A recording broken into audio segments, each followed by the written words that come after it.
जय बजरंगबली। राम राम। नमस्कार। एक नई कहानी। और ये जो कहानी है ये मतलब भोजपुरी ताना बाना से ओत प्रोत तो रहेगी, लेकिन मैं चाहता हूँ कि ये ज़्यादा से ज़्यादा लोगों के पास पहुँचे और हिंदी भाषी भी इस कहानी को, इस घटनाक्रम को समझें और इससे लाभान्वित हों। इसके लिए मतलब कि भोजपुरी का कलेवर तो थोड़ा बहुत रहेगा, लेकिन हिंदी में ही प्रस्तुत कर रहा हूँ। तो जय भोजपुरिया माटी। तो ये एक जो नई कहानी है ना, नहीं, मुझे लगता है कि इसको कहानी न कहकर एक अद्वितीय, अनुपम, ईश्वरीय घटना कहना ही उचित होगा। और किसी को इसकी सत्यता पर भले संदेह हो या संदेह हो सकता है, पर समय समय पर ऐसी घटनाएं घटित होती रहती हैं जो ईश्वर में इंसान के विश्वास को मजबूत करती रहती हैं।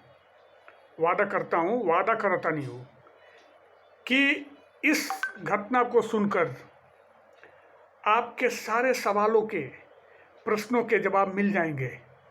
आप जीवन में कभी भी कठिनाइयों, संकटों से घबराएंगे नहीं और अपने आप को ईश्वरत्व के बहुत ही करीब पाएंगे। कहीं कुछ तो ऐसा होगा जो आपके जीवन में एक सकारात्मक पथ प्रदर्शक ज्योत की तरह आपको राह दिखाएगा। अब आगे थोड़ा और अपनी बात रखूं, उसके पहले एक बात मैं क्लियर कर देना चाहता हूं कि जो समाज है ना, समाज के प्रति जो मेरी अपनी जिम्मेदारी है उसका भान है मुझे, लेकिन भगवान पर भी मुझे पूरा विश्वास है। क्योंकि जहाँ वैज्ञानिकता ख़त्म होती है ना, वहाँ से ये ईश्वरत्व की बात, भगवान की बात शुरू होती है। पर एक और बात मैं कहना चाहूँगा, मैं कभी भी इस पक्ष में नहीं हूँ और ना करना चाहता हूँ। अंधविश्वास, अंधभक्ति को मैं बिल्कुल प्रश्रय नहीं देता, क्योंकि भगवान द्वारा जो प्रदत्त विवेक है, मुझे भगवान ने जो मुझे विवेक दिया है, प्रज्ञा दिया है, मैं उसका उपयोग करता हूँ और क्या अच्छा है क्या बुरा है उसमें अंतर करने की कोशिश करता हूँ। तो अब सुनिए, इस घटना को आप ध्यान से सुनिए। मैं पक्के विश्वास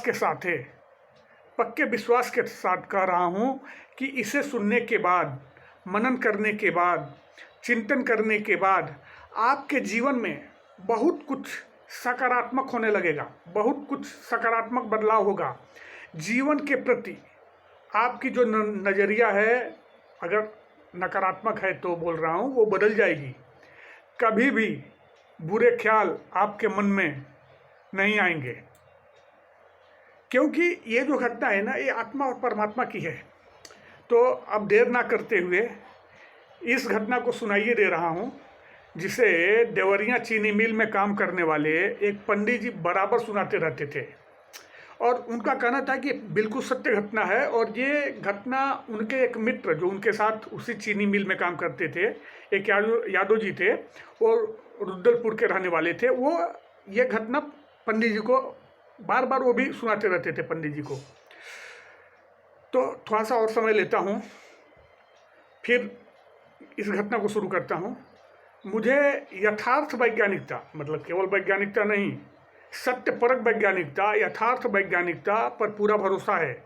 लेकिन मैं यह भी जानता हूँ कि अभी भी दुनिया में, ब्रह्मांड में बहुत कुछ ऐसा है जो विज्ञान के दायरे से एकदम परे है। और विज्ञान को अगर उसे समझना पड़ेगा तो ईश्वरत्व के करीब पहुँच के ही वो समझ सकता है इन सब चीज़ों को। और एक बात मैं बार बार यह भी कहता हूँ कि इस दुनिया को, इस ब्रह्मांड को अस्तित्व में लाने वाले का भी अस्तित्व है, हाँ, लेकिन वह निर्विकार रूप से, निर्विरोध रूप से, असीम रूप से अपनी मौजूदगी का आभास कराता रहता है। यह कहानी पूरी तरह अलौकिक और रहस्यमयी है। यह कहानी आत्मा और परमात्मा से जुड़ी है। आत्मा और परमात्मा के अस्तित्व को साकार रूप देती है। यह कहानी परमात्मा के अस्तित्व को हम सबके सामने लाती है। अब सुनिए, अब भूमिका को और बड़ा न करते हुए मैं सीधे इस अलौकिक अद्भुत कहानी पर आ जाता हूँ।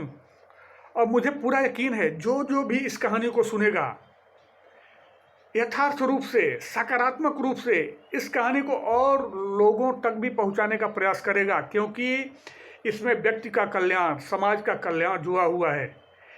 इसमें आदमी जो कहते हैं ना कि बहुत टेंशन में है, ये है वो है, चीज़ें नहीं हो रही हैं, उन सबसे निकाल के उस व्यक्ति को एक सकारात्मक रास्ते पे, एक सकारात्मक पथ पे अग्रसर करेगा और वो प्रसन्न मन से अपने सारे काम अच्छी तरह से करने लगेगा।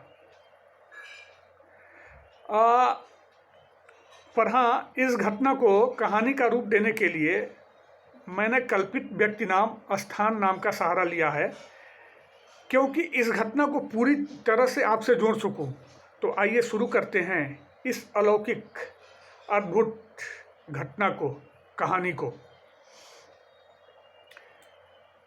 इस घटना को घटे 40-45 साल तो हो ही गया होगा। नगेश्वर सिंह जी उस समय एक चीनी मिल में वॉचमैन के रूप में कार्यरत थे। बड़ी बड़ी मूँछों वाले नगेश्वर सिंह जी की उम्र उस समय 28-30 साल की होगी।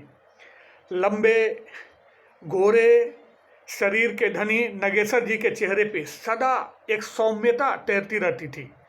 नगेश्वर जी पूरी तरह से शाकाहारी थे और पूजा पाठ में विशेष रुचि रखते हुए अपने वॉचमैनी के काम को भी भगवान का प्रसाद मानकर पूरी तन्मयता से करते थे। सभी बड़े अधिकारियों के साथ ही उस चीनी मिल का हर वर्कर नगेश्वर जी की प्रशंसा में नतमस्तक ही रहता था।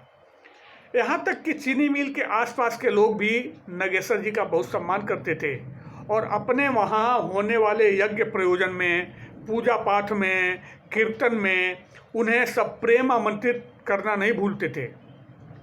दरअसल नगेश्वर जी की आवाज़ बहुत ही मधुर थी और वे कीर्तन भजन में बढ़ चढ़कर हिस्सा लेते थे। उनकी आवाज़ का जादू श्रोताओं को मंत्र मुग्ध कर देता था और लोग प्रसन्न मन से झूमे बिना नहीं रह पाते थे। नगेश्वर जी खाली समय में बहुत सारे सुंदर सुंदर कर्णप्रिय भजनों की रचना भी किया करते थे। उनकी भक्तिमय रचनाओं से 3-4 रजिस्टरों जैसी पुस्तिकाएं भर गई थीं। जैसा कि आप जानते हैं कि मिलों, कारखानों आदि में कर्मचारियों को शिफ्ट में काम करना पड़ता है, उन्हें पाली में काम करना पड़ता है, वैसे ही नगेश्वर जी की भी ड्यूटी बदलती रहती थी। कभी दिन पाली तो कभी रात पाली। इतना ही नहीं, कभी कभी किसी वॉचमैन की अनुपस्थिति में भी नगेश्वर जी कंटिन्यू ड्यूटी करने में संकोच नहीं करते थे। जी हाँ, पर नगेश्वर जी की एक बहुत बड़ी कमजोरी थी। अगर कहीं कीर्तन भजन होने की बात वे जान जाते तो बिना बुलाए भी पहुंच जाते। इतना ही नहीं, अगर कहीं आसपास के गांव में रात बिरात भी हो रहे कीर्तन आदि की आवाज़ इनके कानों में पहुंच जाती तो ये तुरंत निकल पड़ते। अब एक बार की बात है, अंतिम पेराई के बाद चीनी मिल बंद हो गया था। बहुत सारे जो सीजनल कर्मचारी थे वो अपने गांव शहरों की ओर लौट गए थे, पर वॉचमैन होने के नाते नगेश्वर जी को मिल के गेट पर पहरा देने के लिए ड्यूटी तो देना ही था। उस समय के कर्मचारी अधिकारी अपने काम को ईमानदारी से अपना उत्तरदायित्व तो समझते हुए करते थे। आज भी बहुत सारे लोग करते हैं, ऐसी बात नहीं है। और कर्म ही पूजा है, इसमें तो नगेश्वर जी पूरा विश्वास रखते थे। जी हाँ, उस समय उस मिल में, उस चीनी मिल में एक नया मैनेजर आया था और वह बहुत ही कर्मठ और सख्त था। उसे किसी भी प्रकार से अपने काम में हीला हवाली बिल्कुल पसंद नहीं थी और ऐसे लोग भी पसंद नहीं थे। वह अपना काम पूरी तन्मयता से करता था और रात बिरात अपने बंगले रूपी क्वार्टर से निकलकर मिल आदि में घूमा करता था। इसी बहाने वह उस पाली में काम करने वाले लोगों पर, कर्मचारियों पर ध्यान रखता था। उस समय रात पाली में नगेश्वर जी पूरी मुस्तैदी के साथ मिल के गेट पे खड़े या सावधानीपूर्वक टहलते हुए नजर आते थे। नगेश्वर जी की ईमानदारी, उनकी कर्तव्य निष्ठा की बात इस मैनेजर ने भी सुन रखी थी। इतना ही नहीं, वह मैनेजर आधी रात के बाद कभी भी 2-3 बजे औचक निरीक्षण भी करता था, पर जब जब वह मिल के गेट पर पहुंचा, नगेश्वर जी को मुस्तैदी से अपनी ड्यूटी करते पाया। अब जिस रात की ये बात है, ये घटना है, वो बता रहा हूँ मैं आपको। उस रात नगेश्वर जी अपने क्वार्टर से निकलकर जब ही मिल के गेट पर आए, तभी उनका एक सहकर्मी बोला कि पास के गांव में आज कीर्तन का आयोजन है, दूर दूर से बड़े बड़े कीर्तनिया भी आ रहे हैं, पूरी तरह भक्तिमय माहौल होने वाला है। वैसे भी आज तो मिल पूरी तरह बंद ही है, दरवाजे पे देखिए बड़ा ताला लटका है, और साहब भी, मतलब मैनेजर साहब भी कहीं बाहर गए हुए हैं। तो समय देखकर आप भी अपनी साइकिल उठाना और आ जाना। वैसे भी आपको कौन पूछने वाला है, सब लोग आपका बहुत सम्मान करते हैं, चाहे मैनेजर ही क्यों ना हो। और इतना ही नहीं, रमेशर काका तो हैं ही, वे संभाल लेंगे। दरअसल गेट पर 2 वॉचमैनों की ड्यूटी लगती थी। उस रात इस नगेश्वर जी के साथ एक थोड़े बुजुर्ग रमेशर काका की ड्यूटी लगी हुई थी। उस सहकर्मी की बात सुनकर नगेश्वर जी कुछ न बोले, बस मुस्कुरा कर रह गए। आधी रात का समय, पूरी तरह से सन्नाटा पसरा था। इस सन्नाटे को चीरते हुए पास के गांव में हो रहे कीर्तन की आवाज कानों में रस घोल रही थी। नगेश्वर जी मुस्तैदी से गेट पर खड़े होकर सुरीली आवाज में हो रहे कीर्तन को गुनगुना रहे थे। अभी 1 भी नहीं बजे होंगे, तभी रमेशर काका का लड़का दौड़ते हुए आया और बोला कि माँ को बिच्छू ने काट लिया है। अब देखिए प्रभु की लीला, वह बहुत छटपटा रही है। फिर क्या था, नगेश्वर जी ने रमेशर काका से कहा कि आप तुरंत जाइए, मैं यहाँ सब संभाल लूँगा, सब ठीक है, आप बेहिचक जाइए और बहू का ख्याल रखिए, उसको कुछ दवा ववा कराइए, झाड़ फूँक कराइए। तो ठीक है, मैं 1-2 घंटे में आता हूँ, ऐसा कहकर रमेशर काका अपने लड़के के साथ अपने क्वार्टर की ओर चल दिए। इधर कीर्तन की मधुमय, भक्तिमय, संगीतमय आवाज नगेश्वर जी को अपने बस में किए जा रही थी। वे मदमस्त हुए जा रहे थे और कीर्तन में खोए जा रहे थे। अचानक उनके मन ने कहा कि क्यों न चलकर 1-आधे घंटे कीर्तन का आनंद लिया जाए, पर फिर सोचे कि ड्यूटी छोड़कर जाना कतई ठीक नहीं, क्योंकि ये ड्यूटी ही भगवान का रूप है।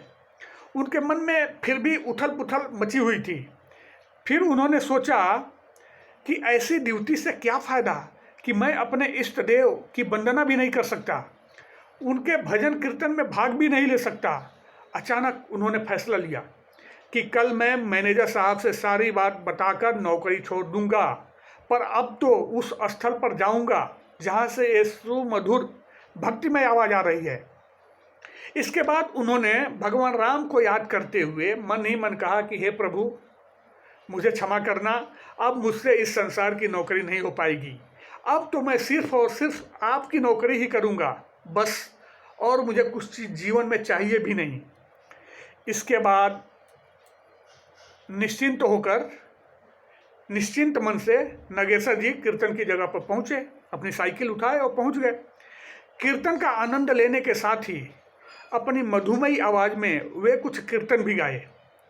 दरअसल नगेश्वर जी जब कीर्तन गाते थे तो पूरे मन से, हृदय से और उसी में रच बस जाते थे। कीर्तन गाते समय उन्हें सिर्फ और सिर्फ अपने इष्टदेव याद रहते थे। कीर्तन समाप्ति के बाद लगभग सुबह 4 बजे नगेश्वर जी मिल के गेट पर पहुँचे। रमेशर काका मिल के गेट पर एक टूटी काठ की कुर्सी पर बैठे बैठे थोड़े ऊँघ रहे थे। नगेश्वर जी ने रमेशर काका को उठाना या जगाना सही नहीं समझा और फिर से मुस्तैदी के साथ वॉचमैनी करने लगे, तथा साथ ही नई पाली के वॉचमैनों के आने का इंतजार भी, क्योंकि उन्होंने मन बना लिया था, पूरी तरह से सोच लिया था कि ड्यूटी से छूटते ही वे सीधे मैनेजर साहब के बंगले पर जाएंगे और रात की बात का जिक्र करते हुए नौकरी से त्याग पत्र दे देंगे। सुबह 8-9 बजे के करीब नए वॉचमैनों के आते ही नगेश्वर जी कुछ बोले, उससे पहले ही रमेश्वर काका नगेश्वर जी से बोल पड़े। अब क्या बोल रहे हैं सुनिए। नगेश्वर जी रुकिए, मैं भी आपके साथ चलता हूँ। रमेश्वर काका की बात सुनकर नगेश्वर जी बोले, पर काका मैं क्वार्टर की ओर न जाकर मैनेजर साहब के क्वार्टर पर जा रहा हूँ। नगेश्वर जी के इतना कहते ही रमेश्वर काका हंस पड़े और हंसते हुए बोले, हाँ बाबा, मालूम है रात को करीब 2:30-3 बजे साहब तो आए ही थे ना गेट पे। वे ही आपको बोले कि नगेश्वर जी थोड़ा सुबह सुबह ड्यूटी से छूटने के बाद मुझसे मिलते जाना और साथ ही रमेश्वर काका को भी साथ लाना। रमेश्वर काका की यह बात नगेश्वर जी को बड़ी अटपटी लगी। अरे 3 बजे तो मैं कीर्तन गा रहा था, यहाँ था ही नहीं। फिर मैनेजर साहब आए भी और मुझे बोल के चले गए, लेकिन मैं तो था ही नहीं। तो फिर वो किससे बोल कर गए? रमेश्वर काका के साथ ड्यूटी कौन बजा रहा था? कहीं ऐसा तो नहीं कि मेरे एवज में साक्षात भगवान परमेश्वर, मेरे इष्ट देव, खुद भगवान राम को आकर मेरे लिए नौकरी बजानी पड़ी? नगेश्वर जी पूरी तरह से भौचक्के हो गए। उनके आंसुओं की धारा बह चली।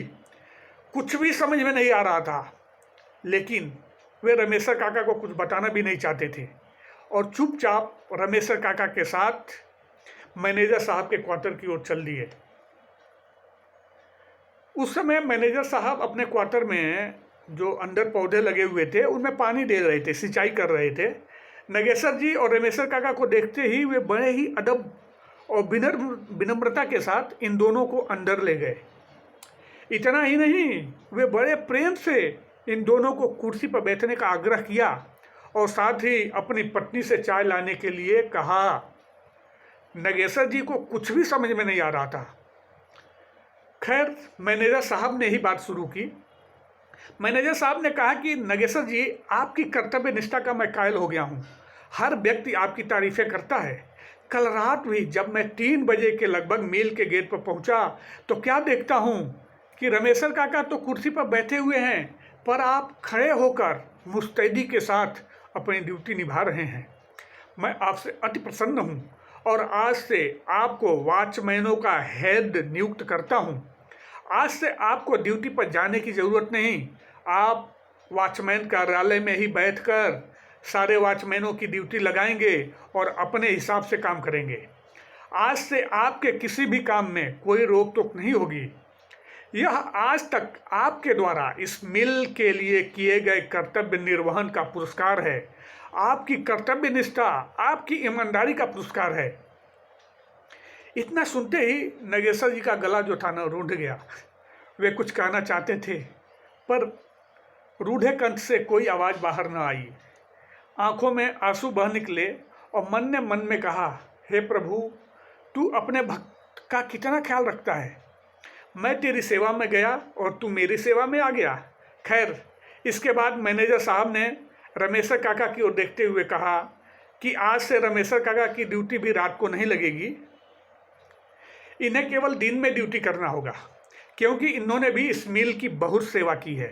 अब इनकी उम्र भी हो गई है, जिसके चलते इन्हें केवल दिन में ड्यूटी लगाई जाएगी और साथ ही इनके बड़े लड़के को भी मिल में काम दिया जाएगा।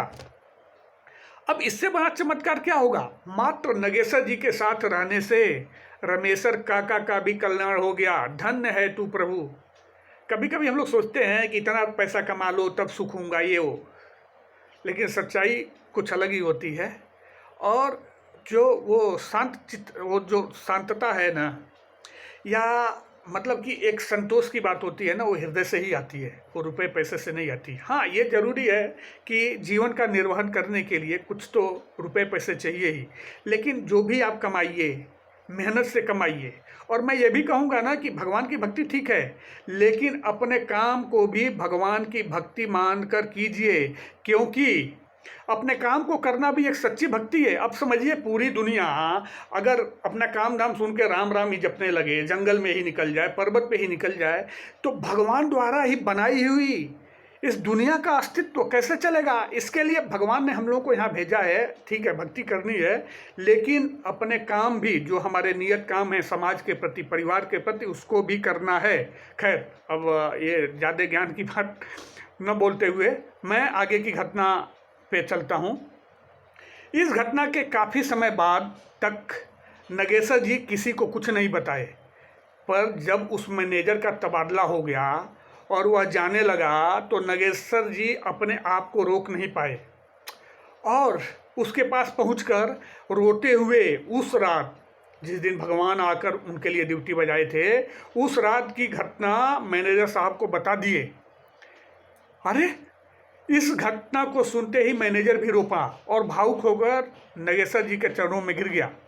मैनेजर रोपा और बोला, धन्य है आप नगेश्वर जी, आपके चलते ही उस रात मुझे ईश्वर के दर्शन हो गए। अब मुझे इस जीवन में कुछ नहीं चाहिए और भगवान की सेवा में, आप जैसे लोगों की सेवा में मैं अपना बचा जीवन अर्पित कर रहा हूँ। जी हाँ, उसके बाद मैनेजर साहब ने नई नौकरी ज्वाइन नहीं की और नगेश्वर जी के शिष्य के रूप में अपना जो जीवन था वो सरल भक्तिमय तरीके से बिताने लगे। यह कहानी आत्मा से अलग हटकर है, लेकिन उस आत्मा में ही परमात्मा है और यह ईश्वर के अस्तित्व को एक रूप प्रदान करती है, उसकी गौरवमयी गाथा गाती है, अपने भक्तों पर किए गए उसके उपकार की कहानी कहती है। सच ही कहा गया है कि भगवान अपने भक्तों के बस में होते हैं, उन्हें उनके भक्त अति प्रिय होते हैं। लेकिन मैं बोलूं, भगवान की जो सच्ची भक्ति है ना, वो आप अगर सच्चाई से अपना जीवन यापन करते हैं, किसी को कष्ट नहीं देते हैं, क्योंकि भगवान भगवान के हम भक्त हैं, उनके ही मतलब कि उनके अंग हैं। और गोस्वामी तुलसीदास जी महाराज भी रामचरितमानस में कहे हैं कि परहित सरिस धर्म नहीं भाई, पर पीड़ा सम नहीं अधमाई। और मैं एक चीज़ और आपको बताता हूँ, जो अपने 4 वेद हैं ना और 6 शास्त्र हैं, उनका भी निचोड़ यही है। 4 वेद 6 शास्त्र में लिखी है एक बात, दुख देवे दुख होत है, सुख देवे दुख जात। तो हमेशा सबके कल्याण की भावना से काम कीजिए, जितना भी हो सके अपना पूरा कि अपनी क्षमता, अपना विवेक सब लगा के काम कीजिए और समाज को, देश को एक नई उन्नति पे ले जाने में जितना भी हो सके सहयोग कीजिए। तो अब जय भोजपुरिया माटी, जय भारत माई। ये अद्भुत कथा कैसी लगी आप ज़रूर बताएं। ईश्वर की कृपा हम पर, आप पर, हम सब पर बनी रहे। पर हाँ, जाते जाते कहूँगा कि विश्वासम फलदायकम, पूरा विश्वास और श्रद्धा रखिए, जो भी काम कीजिए उसमें सकारात्मक रूप से कामों को करते रहिए, ये बहुत ही लाभकारी होता है। जय जय, प्रणाम।